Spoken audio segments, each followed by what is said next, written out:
오늘 읽은 말씀으로 나눌 말씀의 제목은 매일의 일과대로입니다. 솔로몬이 성전을 건축했죠. 근데 저는 사실은 솔로몬을 그리 좋아하지 않습니다. 솔로몬에 대한 편견이 제게는 있어요. 그의 말년을 아니까 그래요. 그의 말년에 믿음으로 살지 않았고 그가 행한 일들 때문에 사실은 여로보암이 잘못해서 나라가 쪼개졌을까? 원인은 누가 제공했냐 하면 솔로몬이 제공한 겁니다. 여로보암은 솔로몬 같지 못했고 솔로몬처럼 지혜롭지 못해서 그 백성들을 휘어잡거나 그 백성들을 잘 위로할 만한 능력이 없었습니다. 솔로몬은 위대한 사람이었고 그 아들 여로보암은 평범한 사람이었기 때문에 그 닥친 위기, 아버지가 싼 똥을 제대로 치울 만한 능력이 여로보암에게 없었던 겁니다.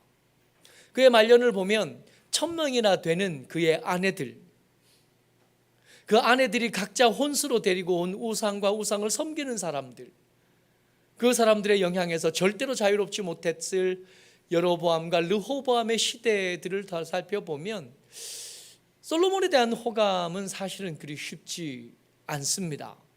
그런 중에 오늘 우리가 읽은 말씀은 솔로몬에 대한 평가를 좀 새롭게 할 필요가 있겠다 하는 생각을 하게 합니다. 솔로몬이 어떻게 이럴 수 있었을까? 그 이유와 그 근거들을 좀 살펴보면 어쩌면 우리도 솔로몬처럼 여로보암 같은 우리인데 우리도 어쩌면 솔로몬처럼 위대해지는 것도 전혀 불가능한 일만은 아니겠다 하는 생각을 하는 겁니다. 성전을 지었습니다. 완성했고 왕궁도 다 지었습니다. 20년 지난 거예요. 솔로몬이 왕이 된 지 4년 만에 성전 공사를 시작했고 그리고 20년 만에 왕궁의 건축까지 다 마쳤으니까 왕 된 지 24년쯤 되던 해에 있었던 일입니다. 솔로몬이 왕궁을 다 짓고 난 다음에 일들을 이렇게 기록하면서 그가 이 성전을 어떻게 썼는가, 이 성전을 어떻게 사용했는가 하는 이야기를 시작하기 전에 자투리로 이야기 몇 가지를 더해 주는데 그 첫 번째 이야기가 뭐냐면 가불 땅에 대한 이야기입니다. 이 가불이 쓸모없다라는 뜻이에요. 그러니까 가불 땅 그러면 쓸모없는 땅이 되는 거죠. 솔로몬이 성전을 하겠다 그랬을 때 두로왕 히람이 후람과 히람은 같은 단어를 다르게 발음한 겁니다. 똑같은 사람이에요. 이름이 같아요. 후람과 성전을 건축할 때 기술자로 왔던 히람과 사실은 이름이 같은데 구분하기 위해서 발음을 다르게 읽은 것뿐입니다. 이 두로왕 후람이 성전을 다 완공한 다음에 이 솔로몬이 이에게 뭔가 대가로 선물을 주고 싶었던 거예요. 그렇게 선물로 준 것이 뭐였냐면 갈릴리 땅에 있는 20개의 성읍이었습니다. 열왕기하 9장 11절에 이 이야기가 등장해요. 같이 한번 읽어보죠. 시작. 이르기를 내 형제여 내게 준 이 성읍들이 이러한가 하고 이름하여 가불 땅이라 하였다니 그 이름이 오늘까지 있느니라. 가불 땅이었다는 거예요. 무슨 뜻이라고요? 쓸모없는 땅이라는 겁니다. 이 성전 지을 때 백향목 배다 주고 또 목공들 보내주고 히람도 보내주고 그렇게 역혁혁한 공을 세웠는데 이 솔로몬이 이 사람에게 대가를 치르면서 뭘 줬냐 하면 갈릴리에 있는 그 위쪽에 있는 거의 황무지 같은 땅 한 20성읍을 준 겁니다. 이 후람이 이걸 받고 보니까 섭섭한 거예요. 내가 보내준 건 이 정도로 치를 수 있는 가격이 아닌데 이 정도로 하는 건 말도 안 된다. 이게 너무 이렇게 소홀한 걸 주나? 그래서 이거를 기분 나쁘니까 이 땅 이름을 가불이라고 부르면서 돌려보낸 거죠. 돌아온 거예요. 솔로몬이 이 돌려받으면서 아니면 말하라 그러고 말았던 겁니다. 이 이야기를 읽으면서 무슨 얘기가 떠올렸냐면 알래스카 이야기가 떠오른 거예요. 윌리엄 스워드라는 사람이 있었답니다. 미국의 국무장관이었어요. 1860년쯤 그쯤 이 사람이 미국의 국무장관이었는데 이 미국이 러시아 제국과 땅을 사고 판 겁니다. 그 땅, 이 알래스카 땅을 사고 팔았는데 그 땅이 여기예요. 예, 미국, 저기 미국이 있고 그 위에 캐나다가 있고 그 위쪽에 이렇게 러시아하고 가까운 저 땅, 굉장히 넓은 땅인데 넓기만 했지 지진대하고 가까워서 화산 많고 지진 많고 너무 추워가지고 얼음으로 뒤덮여 있는 별로 쓸모없는 땅으로 여겨지던 그 땅을 얼마 주고 샀냐면 720만 달러에 샀대요. 그때 당시에 720만 달러, 어마어마한 돈을 주고 산 겁니다. 그래서 너무 비싸게 샀다. 그리고 사람들이, 이 미국 사람들이 아이 스워드 같은 놈, 그래요, 바보라는 뜻이에요. 스워드의 바보짓이라고 욕을 엄청 먹었답니다. 근데 한 20년쯤 지나고 나서 저 땅에서 금이랑 석유가 발견된 거예요. 저 땅에서 발견된 매장된 금 말고 석유 말고 철광석의 가치만 해도 한 4천만 달러어치가 된대요. 720만 달러 주고 사서 철광석만 가지고도 4천만 달러가 되니 역대 최고의 거래. 이거는 거래한 게 아니라 러시아가 준 거다라고 지금은 평가를 하죠. 미국에 여러 주가 있는데 그 주 중에 가장 부유한 주 중에 하나가 이 알래스카 주랍니다. 관광도 엄청 사람들이 많이 와서 그 빙하 보러 사람들 엄청 많이 와서 관광 사업도 잘 되고, 석유가 중동에 많고 베네수엘라에 많고 그 다음 미국에 많은데 텍사스에 있는 기름보다 여기에 있는 기름이 더 많대요. 땅인데 똑같은 땅을 보는데 생각이 다른 거예요. 이게 스워드 같은 놈, 바보 같은 놈이었는데 아니었던 거죠. 굉장히 좋은 거래였고 위대한 거래였던 겁니다. 이 솔로몬이 갈릴리 땅을 돌려받은 다음에 거기다가 공사를 시작해요. 8장 2절입니다. 같이 읽어보죠. 시작. 후람이 솔로몬에게 되돌려준 성읍들을 솔로몬이 건축하여 이스라엘 자손에게 거기에 거주하게 하니라. 그러니까 후람 생각에는 이 땅 쓸모없는 땅이라, 가치 없는 땅을 왜 나한테 줬나, 기분 나쁜. 이 땅 돌려주고 돈도 톰에서 보냈어요. 내가 돈이 없어 너에게 뭘 달라는 게 아닌데 섭섭한 거죠. 이 섭섭해서 돌려보낸 땅에다가 솔로몬은 성을 건축하기 시작합니다. 사람들이 거기 살기 시작해요. 솔로몬 입장에 기분 나쁠 수 있고 화가 날 법한데 이 위대한 솔로몬이 그렇게 반응하지 않은 겁니다. 가치가 없는 곳에서 가치를 발견하고 가치가 없다 하는 곳에서 투자해서 사람이 살 수 있는 땅으로 만들어낸 거예요. 어떤 사람의 눈에는 가치 없지만 어떤 사람의 눈에는 위대해 보이기도 하는 거예요. 어떤 사람에게는 가치가 없어 보이지만 어떤 사람에게는 생명을 바꿀 만큼 중요한 것이 되는 거예요. 누가 지혜로운가요? 누가 더 위대합니까? 성전을 지어 드리고 나서 왕궁을 건축한 뒤에 솔로몬은 굉장히 위대한 눈으로 세상을 바라볼 줄 압니다. 세상의 가치를, 사람들이 없다고 말한 가치를 찾아낼 수 있고 투자해서 그것을 더 큰 가치로 만들어낼 수 있는 힘과 지혜가 솔로몬에게는 있었던 겁니다. 오늘 읽은 본문의 이야기가 하나 더 등장하는데, 여러분, 솔로몬에게 1000명의 아내가 있었다는 걸 우리가 익숙히 잘 알잖아요. 첫 번째 아내가 누구예요? 애굽 황제 바로의 딸입니다. 사실은 이 솔로몬이 이 바로 황제의 딸을 어떻게 마음대로 할 수 있는 능력이 없잖아요. 나보다 더 강한 나라의 딸, 나보다 더 큰 권력을 가지고 더 큰 군사력을 가진 사람의 딸이 내 아내이지만 함부로 말도 못했을 겁니다. 그래서 이 솔로몬이 자기 왕궁을 다 지은 다음에 바로의 딸을 위해서 궁궐을 따로 짓거든요. 이 따로 지은 이야기를 열왕기에서 읽고 나면 이 애굽의 눈치를 보느냐고 솔로몬이 자기 마음대로 못 살게 되었구나로 읽었던 겁니다. 근데 역대기 저자는 이걸 그렇게 쓰지 않아요. 솔로몬이 바로의 딸에게 했던 말이 있었답니다. 같이 한번 읽어보죠. 오늘 읽었던 말씀입니다. 8장 11절 시작. 솔로몬이 바로의 딸을 데리고 다윗 성에서부터 그를 위하여 건축한 왕궁에 이르러 이르되 내 아내가 이스라엘 왕 다윗의 왕궁에 살지 못하리니 이는 여호와의 궤가 이른 곳은 다 거룩함이니라 하였더라. 여호와의 언약궤가 지금은 성전 안에 있지만 그전에는 어디 있었지요? 다윗 성 안에 있었던 겁니다. 근데 그 성 안에 시집살이 하던 이 바로의 딸을 거기 더 이상 살게 하면 안 되겠다 하고 솔로몬이 생각했다고요. 얘를 좀 내보냈으면 좋겠는데, 성전이 여호와의 언약궤가 있는 곳은 이미 거룩해진 땅인데 이 거룩한 땅에 하나님을 믿지 않는 이방인이 함께 있는 것은 합당하지 않다고 생각한 겁니다. 좀 더 거룩해야 되고 좀 더 아름답고 좀 더 온전해야 되는데 바로의 딸이 계속 마음에 걸리는 거예요. 근데 이걸 그냥 쫓아낼 수가 없잖아요. 나보다 힘이 더 세니까.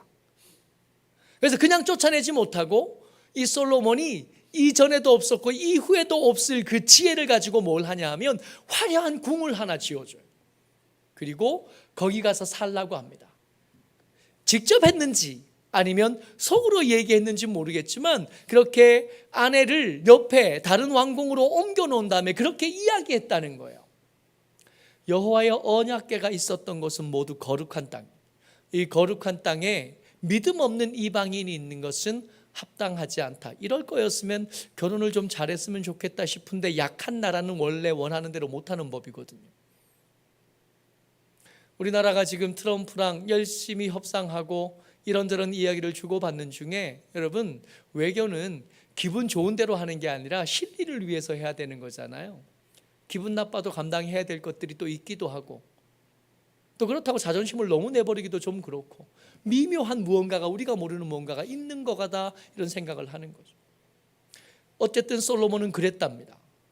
하나님의 거룩함이 훼손되지 않게 해야 돼라고 생각하고 있었고, 이 생각의 결과로 왕궁 하나를 다시 지은 거. 솔로몬을 별로 좋아하지 않는 제가 이 솔로몬이 이 가치 없는 것을 받아서 가치를 만들어내고 이 위태롭고 조심스러운 일들을 지혜롭게 잘 해결낸 이야기를 읽으면서 그 뒷이야기에 눈이 뜨이는 거예요. 어떻게 그럴 수 있었을까? 솔로몬은 어떻게 이렇게 위태롭고 어렵고 힘든 일들을 무리 없이, 다른 이야기 없이 잘 감당해낼 수 있었을까? 그 이야기를 오늘 나누려고 합니다. 8장 13절, 14절까지 두 절 같이 읽어요. 시작. 모세의 명령을 따라 매일의 일과대로 안식일과 초하루와 정한 절기 곧 1년의 세 절기 무교절과 칠칠절과 초막절에 드렸더라. 여기부터 먼저 보죠. 13절에 보면 솔로몬이 이 완공된 성전을 어떻게 썼냐 하면 모세의 명령을 따라 썼다는 겁니다. 모세의 명령은 그가 들고 있는 하나님의 말씀인 거예요.